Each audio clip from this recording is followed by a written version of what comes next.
என்ன சாமி, என்ன கவலையாக இருக்கீங்க? ஆ, என்ன கவலை உங்களுக்கு? அம்மாட்ட சொல்லுங்க. என்னடி சாமி? ஆ, என்ன கம்முன்னு இருக்கீங்க? ஆ, என்ன செய்யுது? கை கொடுங்க, கொடுங்க.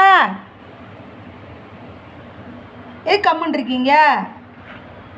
என்ன வேணும்? எந்திரி, சுறுசுறுப்பாயிரு.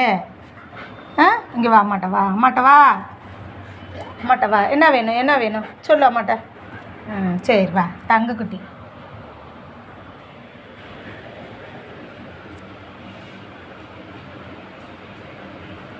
பசிக்குதா? காலக்குட்டிக்கு பசிக்குதா? அடுப்படிக்கல வரீங்க, பசிக்குதா? சரி சரி சரி, ஒரு 5 நிமிஷம், 5 மினிட்ஸ். பொசுக்குது சாப்பாடு, பொசுக்குது. ஆற விட்டி போடுறேன் அம்மா.